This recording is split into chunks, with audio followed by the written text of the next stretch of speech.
Clinton, the governor of the state of New York, is the Cayuga and Susquehanna Turnpike. So, I would like to have you use your imagination. There are no graphics. You're not going to see any slides. You're not going to even be able to come up and look at a table full of illustrations or anything, because there are none. You're going to have to depend on your imagination. And I think that's a good idea, because a lot of you folks out there, I'm sure, grew up using your imagination. And so, without further ado, try to imagine what it would be like to come to the little settlement of Owego in 1797. And you would like to go to Ithaca, which is 32 miles north, and you're confronted with a virgin forest with a little trail, an Indian trail, that's sort of been made a little bit wider by some white people who had gone before you, a few white people who had gone through before you. And you're going to go to Ithaca. It is said that William Goodwin, who afterwards lived in Ludlowville, made the first journey with a team, most likely oxen, and a sled or two-wheeled cart from Owego to Ithaca, over a road then first widened from the Indian Trail. This must have been a rough trip, most likely taking 3 or 4 days, with Mr. Goodwin walking and approximately 35 miles beside his team of oxen. Then a little bit later, we have Captain Abel Hart, who came to Candor in 1795 from, he settled in Conklin down here below Binghamton, and he came up to Candor and bought some land, and he eventually built the house, or the building where the Masons are now, as the halfway house. But in 1797, shortly after he arrived in Candor and built a little one-room house, he wanted to go to Ithaca and get a barrel of salt. I imagine probably most of you realize the importance of salt, because it's been important in the history of the world, period. But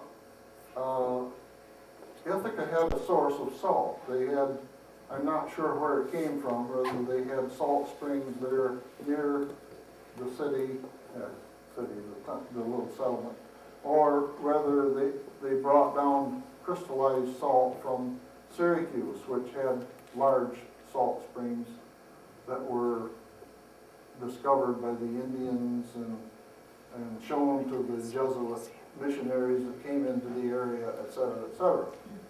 Anyway, Ithaca had salt to sell, and so people in the area went to Ithaca to get salt. And Abel Hart, so the story goes, went to Ithaca to supply himself with a barrel of salt, which he brought from that place on a cart run on 2 low wagon wheels and drawn by oxen. The road was located upon an Indian trail all the way from the Susquehanna to Cayuga Lake. Ithaca contained but one frame house, and between that point and his, that is Mr. Hart's residence, the halfway house at Candor, a distance of about 20 miles, there were but few log cabins. Try to imagine doing that. Well, as time went on, other early settlers came into the area. 1890, the winter of 1894-95, according to Pearson Hurd, Elijah Hart and David Whittlesey, sometimes Whittlesey, came in the winter of 1794-95 and built a grist and sawmill on the ground where Mr. John Ryan's sawmill now stands. That is now the site of a gasoline station, convenience store, and fast food restaurant at the intersection of Mill Street and Route 96B. It is quite possible that the only metal parts in these early up and down sawmills were the saws themselves. All the rest would be fashioned from wood by these pioneer craftsmen. That, of course, is sort of conjecture, but it gives you an idea of the early extension of the people who came from New England to settle in this area and what they had to contend with. Later on in 1806, Captain Abel Hart and Thomas Gridley built a sawmill farther up the creek, in quotes, or out in the wilderness on the creek, and cut a road through the forest to it from the Turnpike, that is, to be. Of course, this is being related after the fact. And that is probably up at Gridleyville. You go across the Gridleyville Crossroad, and if you've ever walked up the stream there from where Jerry Barrett used to live, Dykeman Place, and there's a place there where there was a dam, and apparently that's where their sawmill was. And that was significant because this was the first sawmill on the upper part of the creek, and it was given credit for making lumber soon plentiful enough to give every log house a floor. Now you might think that's not so significant, but if you had been a housewife and have been sweeping up a dirt floor for how many years? 4 or 5 years, 5, 6 years? I think you would be delighted to have some planks to put down, even though they had cracks, and that was a good idea because you could sweep the dirt. At least you could walk out of the dirt and be above the dirt of the floor that was originally there. And then, probably I'm getting ahead of the story a little bit, but they had these people that came early, they must have had some idea that this was going to happen, that there was eventually going to be a road from Owego to Ithaca. And I suppose probably one of those people was Captain Abel Hart, because he was a pretty sharp and ambitious fellow, I'm sure. In 1807,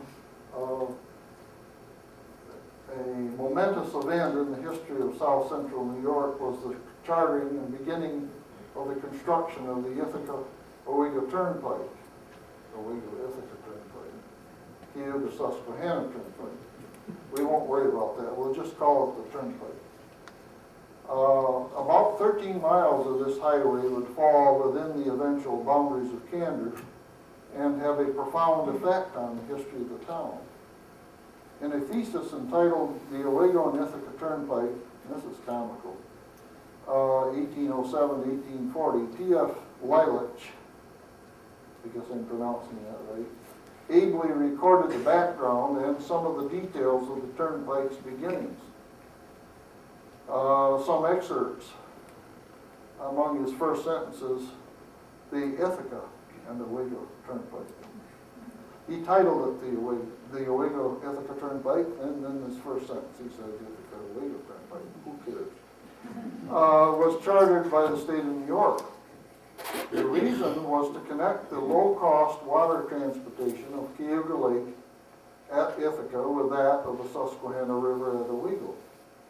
It was to provide a way to move the grain, lumber, salt, gypsum, that is plastic, and other products of the north to southern markets in Philadelphia. And I'm not sure where he got that, because if he's going to get to Philadelphia from the Susquehanna River, he's in big trouble. Baltimore, yes, and the world. That's a little bit overblown, maybe. But this is interesting. The population of Ithaca had increased, this is 1807 now, and they took their grain into Owego to be ground. Well, that's probably another fabrication or misinterpretation. But by 1797, the salt trade to Owego, supplied by the mills to the north, and I'm quoting Lilich now, began at Ithaca. In 1779, Congress had established mail routes in the region. And I'm not sure about that either, but anyway, Ithaca got its mail from Owego after 1795 at least, and this served as an additional inducement to build the Turnpike.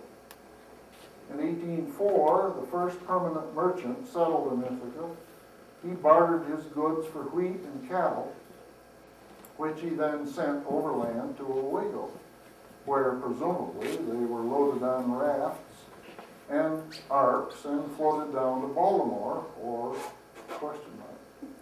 By 1808, 4,000 bushels of wheat, that is presumably per year, were moving from Ithaca to Baltimore. The Turnpike members created a corporation to build a, quote, a good and sufficient road to begin at the village of Owego and follow the most direct route to Ithaca. Now you see, that was Owego to Ithaca. It had a capital stock of 2,000 shares at $20 a share, or about $1,300 per mile of road. The governor was to appoint 3 disinterested citizens, not resident in the area where the turnpike would run, to lay out the road to their best judgment of the public interest. They were paid $3, get this, $3 a day. Bureaucrats always get good pay. Plus expenses. They have expense account besides that. In part, the route they chose followed our present route 96 and 96B. The turnpike was to be not less than 66 feet, that's a chain, one chain if you're up on old surveying measurements, wide, that is the cleared area. 28 feet of which was to be bedded with stone, gravel, sound wood. No doubt many of the trees cut were used, and I'll say a little bit more about that. Or other hard substance, and I don't know what that, clamshells maybe. Well compacted. It was to be faced, now get this, faced, surfaced, with 9 inches, aren't the state specifications only? 9 inches of broken stone or gravel. My comment on that is simply this: a prodigious task that probably was never done. It was to be properly sloped and ditched so that sleighs could use the ditches in winter. I'm not quite sure how that worked, but anyway, they did a lot of sleighing in the winter.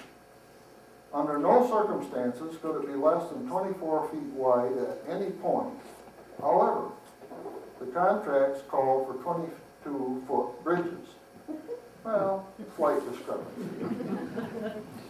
It cannot be imagined why such a spacious roadway was needed, but probably then as now, state specifications called for much more than was necessary.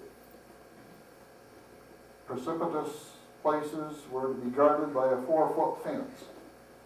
Trees were to be felled the entire width of the road, that is, right of way, but the stumps were required to be removed from the central 28 feet only. I want to talk a little bit about taking the trees and using them as the base for the road. I read years ago that in some cases in the south where they used cedar, white cedar, or cypress for this very purpose, to get across swampy places, which I assume they did with the Turnpike, that those trees are probably still down there and still sound. And I wouldn't be surprised if you could go down to what we have called over the years the coffee break, Connie Buns, Captain Catatonk's table, etc., etc. You could go down there in that low spot, just below Owego Contractors, and dig down a ways and find some hemlock trees that were put there in 1807. I wouldn't be surprised at all.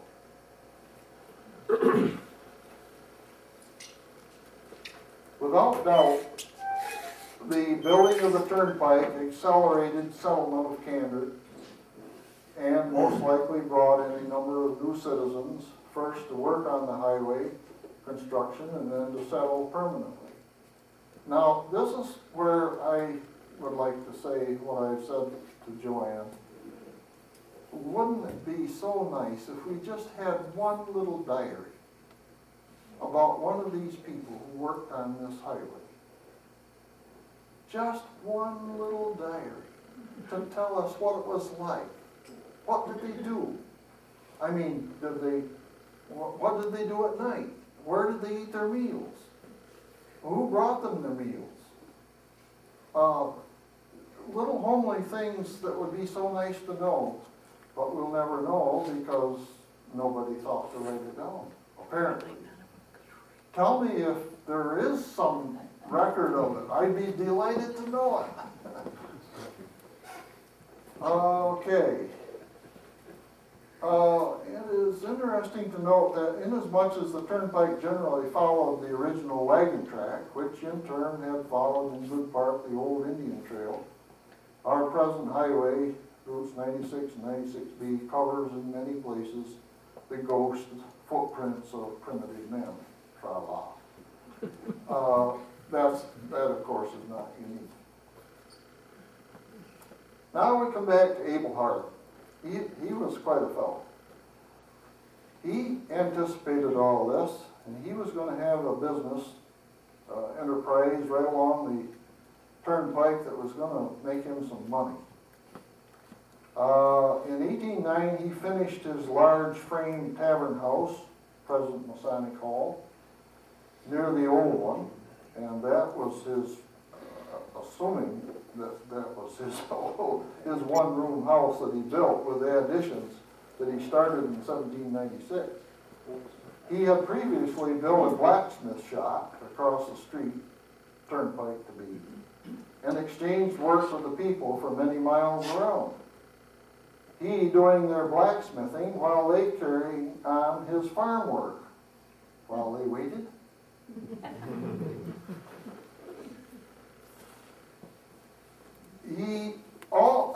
Captain Hart augmented his business with a blacksmith shop and being a public. Now these are quotes from stuff that's been published. I didn't come up with this. And he being a public spirited man, a delightful pun, he erected and run a distillery, then supposed to be a necessity in any civilized community, as no family wished to be without ardent spirits, that is, for medicinal purposes, of course.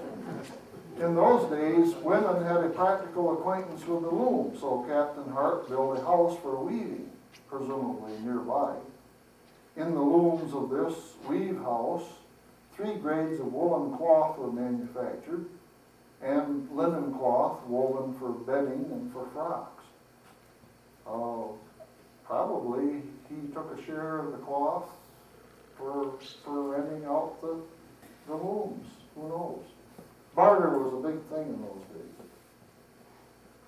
Anyway, the Ithaca and Owego Turnpike was nearing completion, and already travel over it was increasing, largely through to and from the Lake Country.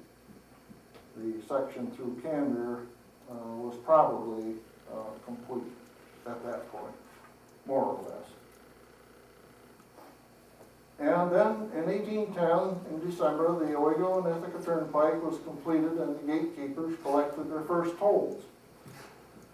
Supposedly the 3 landowners, in quotes, appointed by the governor to inspect the road had done so and improved it. The charges were to be conspicuously posted at each gate, the locations of which were the south gate, 3.5 miles north of Owego, the middle gate, sometimes called Smith's Gate, located at Smith's halfway house, that is probably Ezra Smith at Wilseyville, in the town of Canberra, to be. See, we weren't even in town at that point, next year.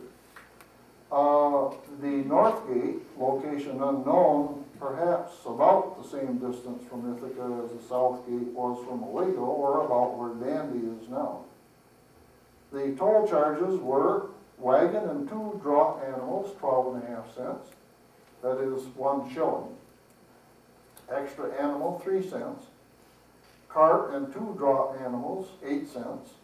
Extra animal, 2 cents. Sleigh and 2 draught animals, 6 cents. Extra animal, 3 cents. Coach or phaeton and 2 horses, 25 cents. Getting into the big time now. A phaeton was a light 4-wheeled carriage with front and back seats, and usually a folding top, drawn by either 1 or 2 horses. They would be driven by the more well-to-do class, hence the rather stiff rate.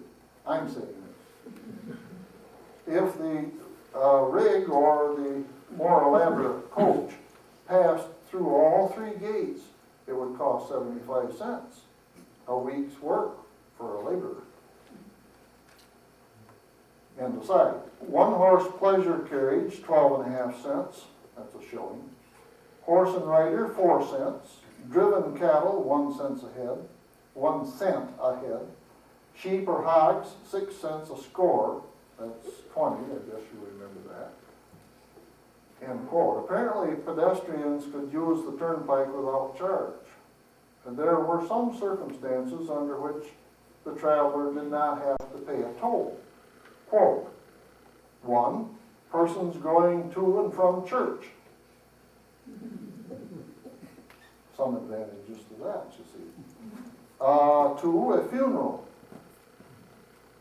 3, those going to a grist mill, if grain to be ground was for family use. 4, to the local blacksmith shop. 5, to get a physician or midwife.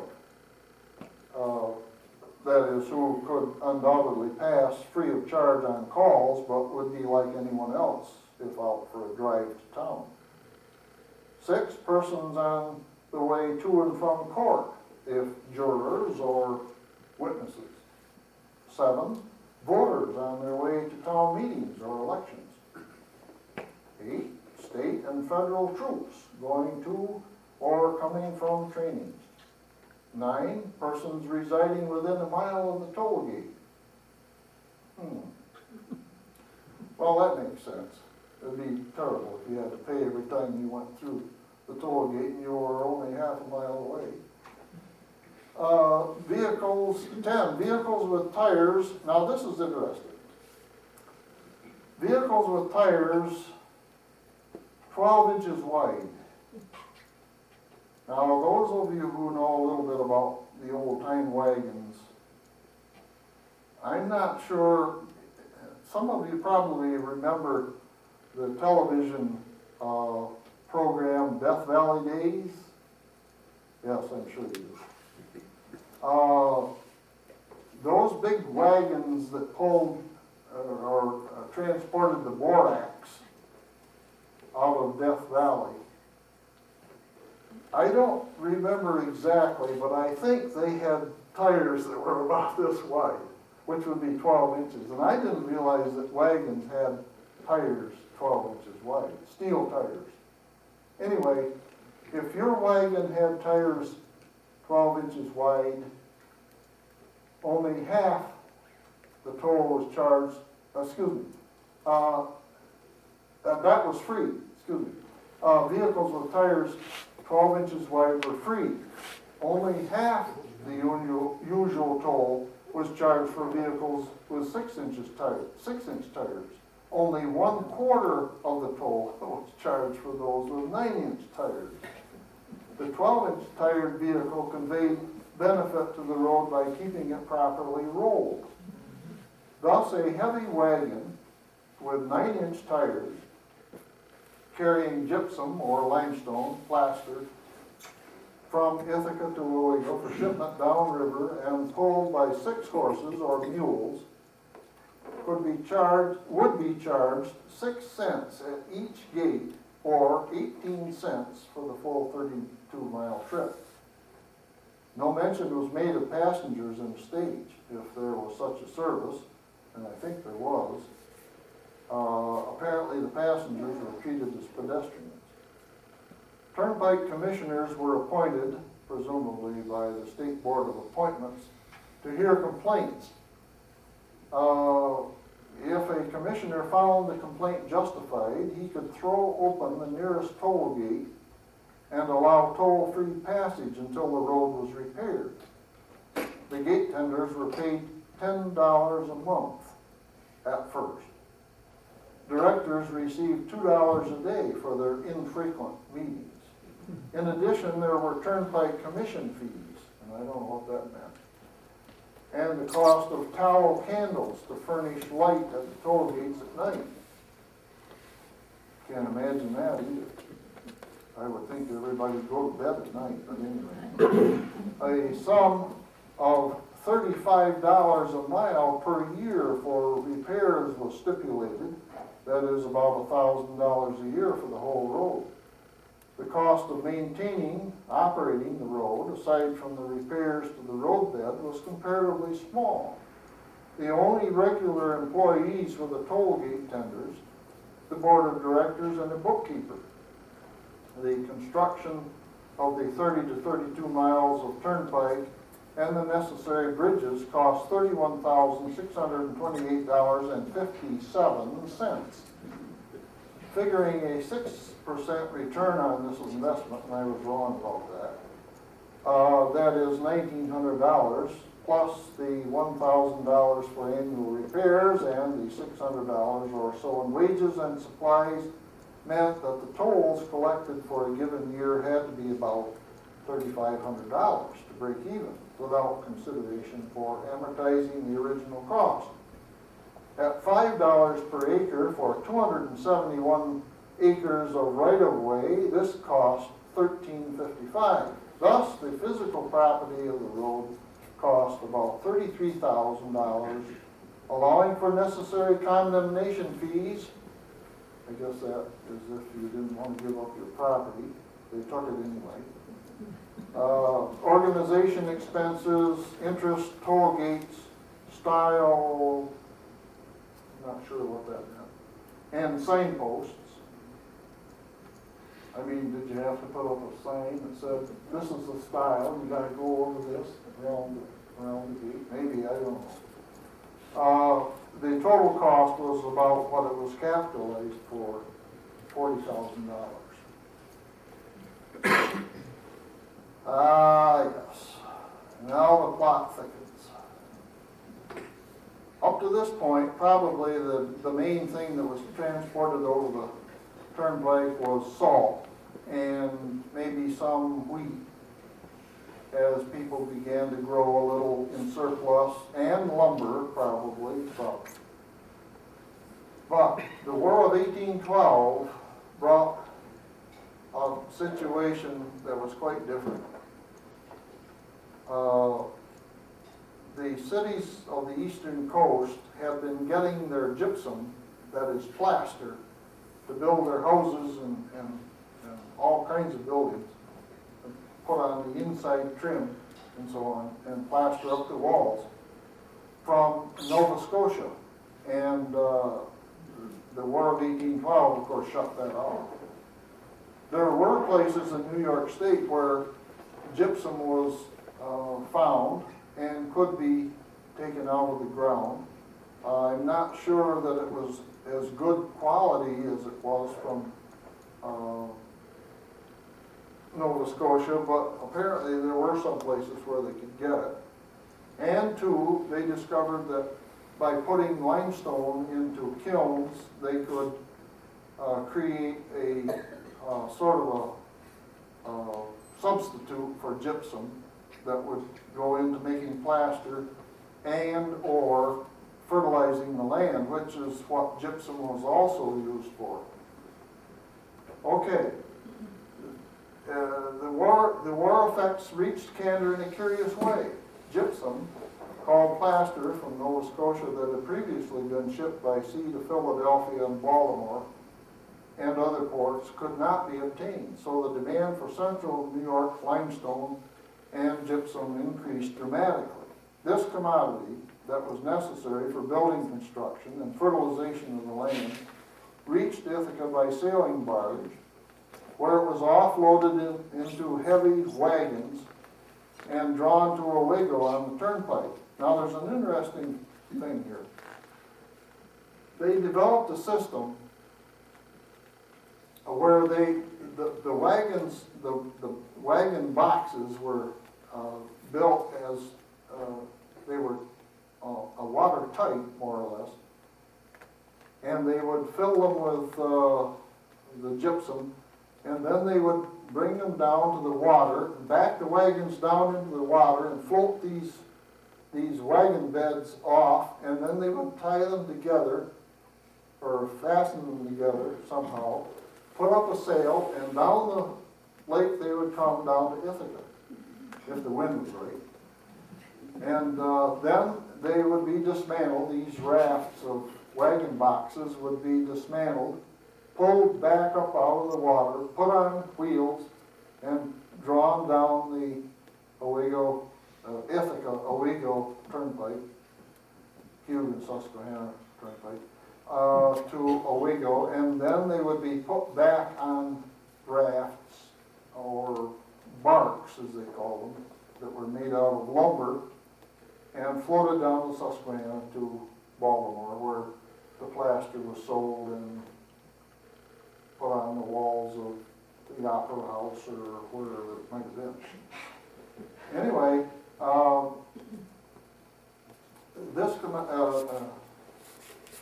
let's see. There it was loaded onto arks, largely roughly built, shallow draft craft, floated down to Baltimore. Traffic on the pike increased sharply.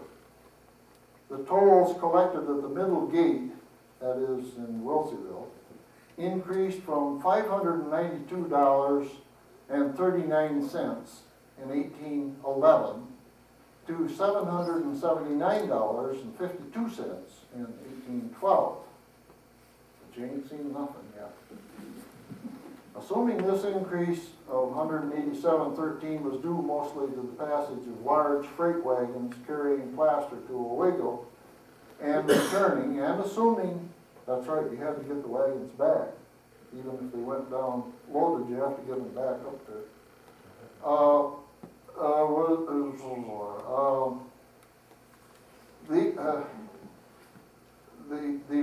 To the passage of large freight wagons carrying plaster to Owego and returning, and assuming that the large tires of these wagons would allow them to pass the gate for an average of 8 cents each. The increased tolls could account for over 2,000 additional wagons passing through Canada, going and coming during 1812. The increase in tolls for the middle gate in 1813 was even more, with a total of $1,189.51, or $597 $2,012 more than 1811. This in spite of the gate having been thrown open 142 times for poor road conditions. Thus, if the rates were the same, it would appear that more than 7,000 wagons passed through Candor in 1813 than did in 1811. This would be corroborated by the legend that, as, quote, as many as 800 teams a day were engaged in hauling this commodity, that is, key of the Lake Plaster, over the Turnpike. It is difficult to translate 800 teams into wagons, but it would probably represent 75 to 100, as these heavy wagons required at least 6 and more likely 8 horses or mules. The needs of the men accompanying these wagons also had to be met, and Gay records, that's Gay's Gazetteer, that, quote, at an early date there were 22 taverns on the road. Probably many of these were established in response to this increased traffic. Of course, at the heart of it was Abel Hart's halfway house. Well, Ezra Smith had a halfway house in Wilsonville too.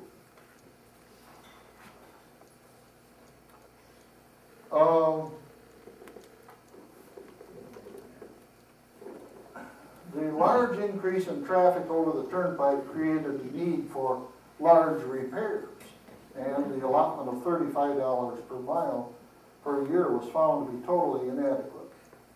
The poor condition of the road caused the middle gate, that is the Wilsonville gate, to be thrown open to the public without charge 142 times in 1813. Even so, that gate took in 1,189.51, I guess I said that.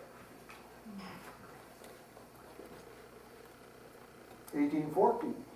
Now this is right in the height of things that are a result of the war. The middle gate on the pike was thrown open 65 times, less than half as many in 1813. Well, that could be because got to get the stuff through. And receipts soared to $2,658.43. Now this is just for the one gate. This probably was the result of increased fares as much as increased traffic, although no record shows why. The north gate was opened, that would be up at Danby, 101 times and still took in $2,182.82. The south gate, down toward Owego, had no closures. Road must have been better down there. Recorded, and receipts ran $2,334.85. It would appear that much of the traffic that passed the middle or Wilsonville gate did not go on to Owego. This probably represents local traffic and perhaps some commodities going to Ithaca. I would imagine probably lumber would account for a lot of that. The gate tender's pay was raised to $12.50 per month. Good duty.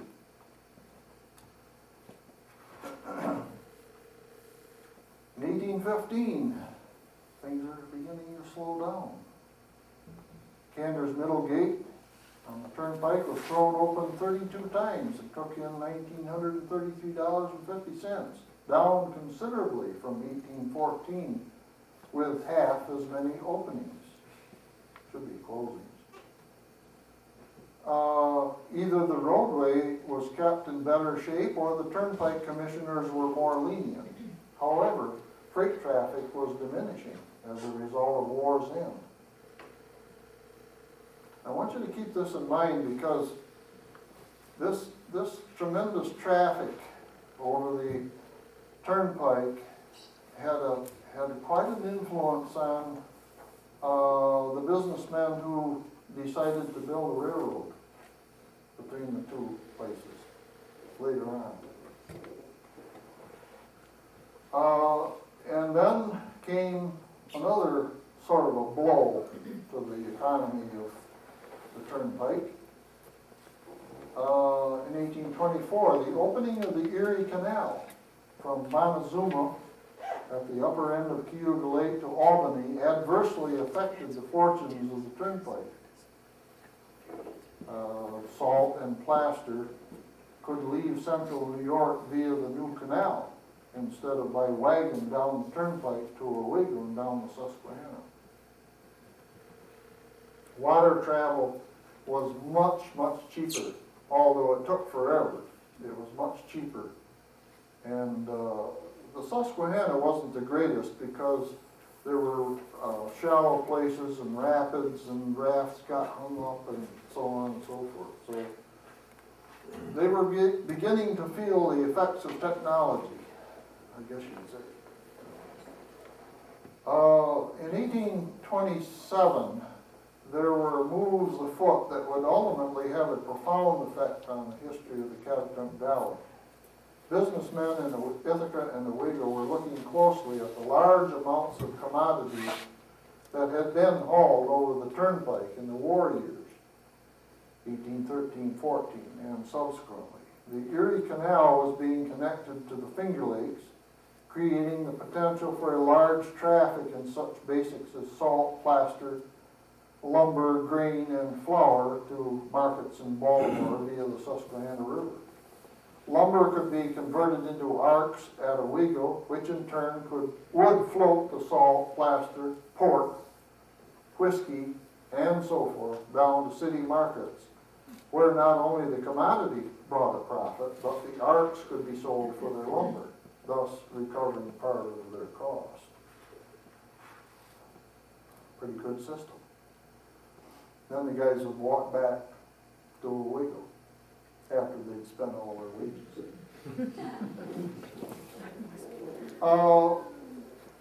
By 1828, the railroad had been incorporated, but it wasn't really under construction yet. It's kind of difficult to know just what was happening with stages, but there were stages being run over the Turnpike. According to Lilacs, the trip across the state from New York City, that would be, took 3 days in summer and 4 days in winter. Yeah, okay. I questioned that a little bit, but anyway, I did a little arithmetic, and I said, given an average speed of 8 miles per hour, that would require 16 hours a day in summer and 12-hour days in winter. Lilac is reported as saying the distance between Owego and Ithaca being traversed between dawn and dark of the same day. This must have been an error, as fresh horses could easily cover the 30 miles in question in 4 to 5 hours with stops. The horses were probably changed every 20 to 30 miles. If the stage traveled day and night, or about 20 hours per day, actual traveling, then the average speed in summer would be about 6.5 miles per hour, and in winter about 5. You see there again, we don't have any details about such things, so we just have to read between the lines. It would be nice if somebody kept the diary and we had it.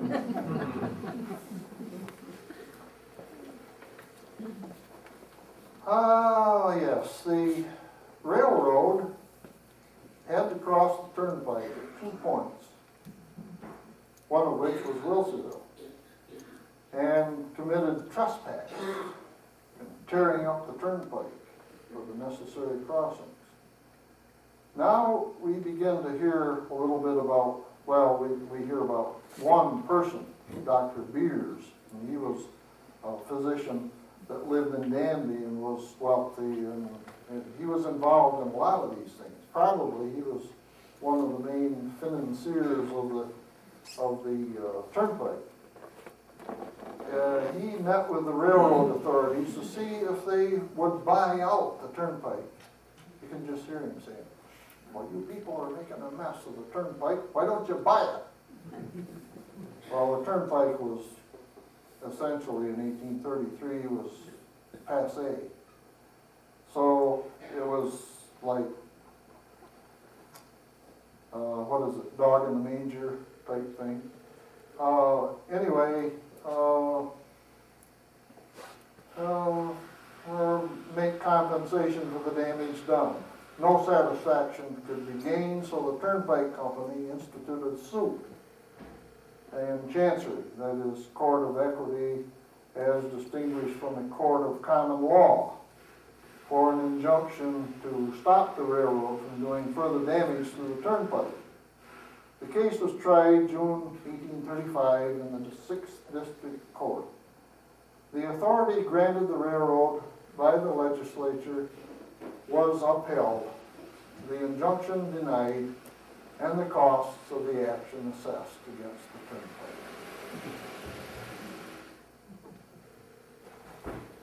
Oh dear.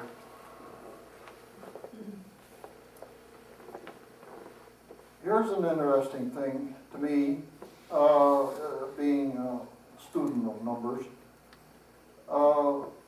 When the Ithaca Owego Railroad got going, Cayuga Susquehanna Railroad it was called, same as the highway.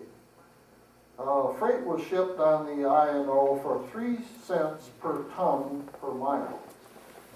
That means a load of plaster weighing 4 tons would have cost about $3.60 for the trip from Ithaca to Owego. It is interesting to note that the same 4 tons of plaster, if hauled by a wagon over the turnpike, would have passed the gates for 18 cents if loaded on a wagon with 9-inch tires, but would have required the services of 6 horses and 2 drivers, or a driver and a helper. So maybe the comparison is not valid. Be interesting to figure out the arithmetic of it if you knew what it was.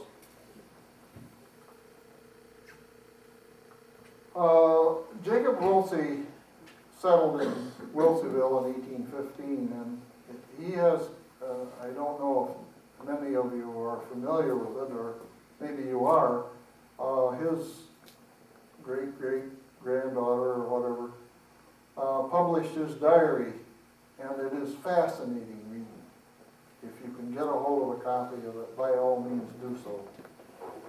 I'm sorry to say I don't think it's being printed anymore. It's too bad, because maybe somebody knows more about it than I do, but I don't think it's available all that much.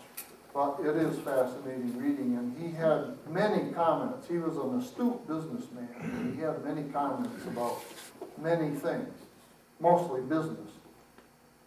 And he mentioned, he talked about the railroad quite a bit in sort of not really disparaging terms, but he wasn't too enthused about it because it was horse-drawn and it only ran in the summertime, and he was in the business. He and his sons were in the business of selling lumber in Ithaca, and of course they could put lumber on their wagons and head off to Ithaca any time of the year they wanted to, or put it on sleighs and go in the wintertime if they wanted to.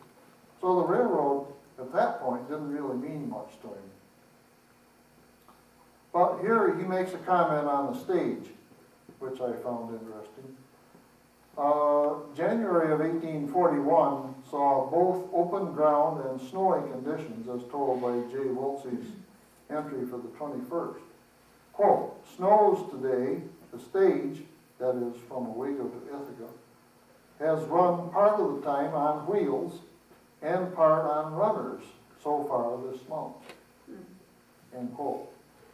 And in other places in his diary, to come back to the sort of the comment about the sleighs running in the ditches along the turnpike, the winter travel was considered to be the best. You didn't have any dust. The sleighs would slide along very easily, The horses had shoes that were caulked appropriately for ice and snow, and no dust.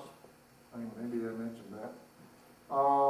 And no mud, so that wintertime was considered the best time to travel on the highways, strange as it may seem.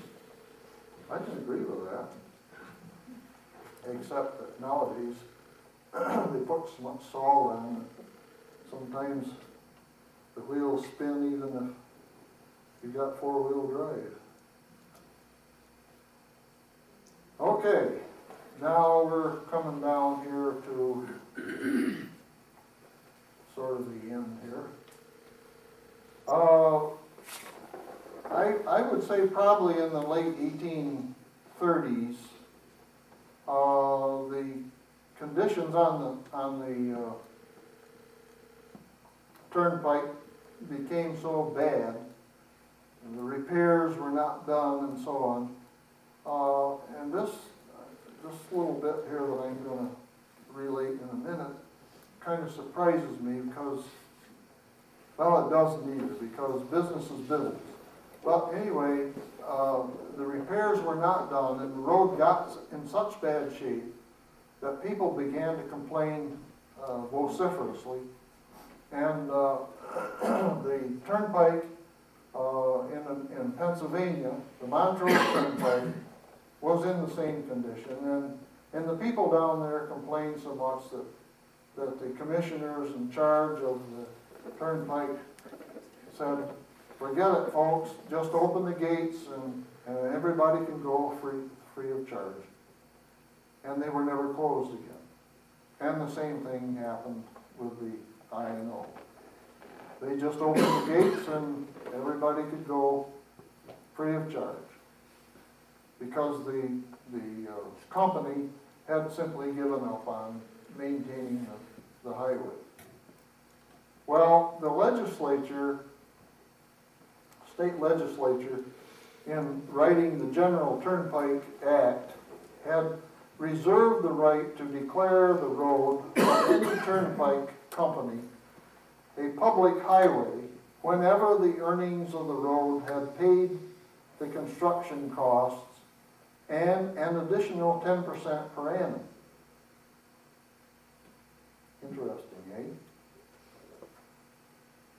That means Mr. Beers and his cohorts, who invested in the Turnpike, had received their investment back plus 10% for 30 years, if this is true.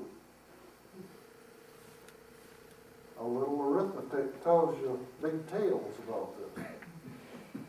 The initial investment was $40,000.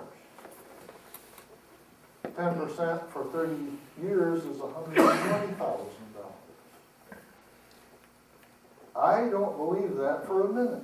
And looking over the figures that I see the gates took in and seeing the decline down to $1,500 a year per gate, I can't believe that this happened. Well, that's what it said. Anyway, in my reference material. In 1840, the legislature exercised this right, and the Ithaca Owego Turnpike became a public road without any compensation to its stockholders. Now, maybe somebody can help me.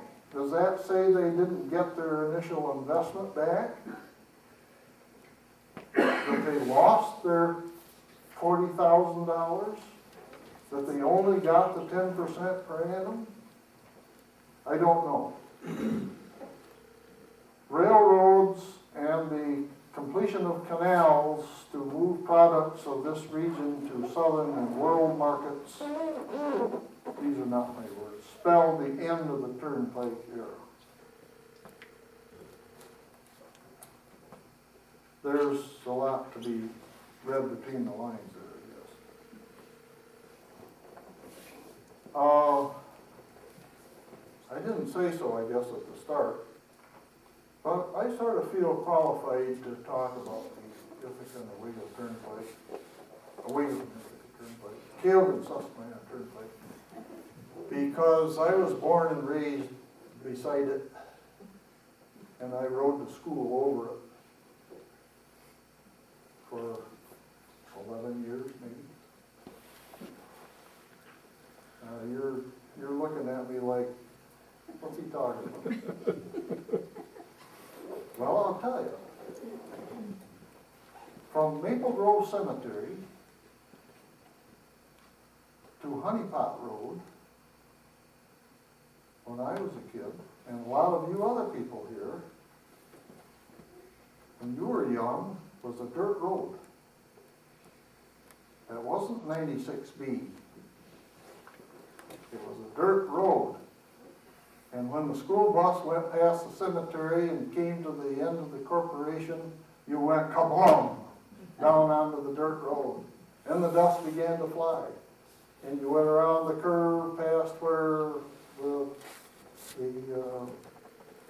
recent businesses have been there in that little building. Clarence Capel's farm and Dolan Farm and so on and so forth. Real, so, for fun, you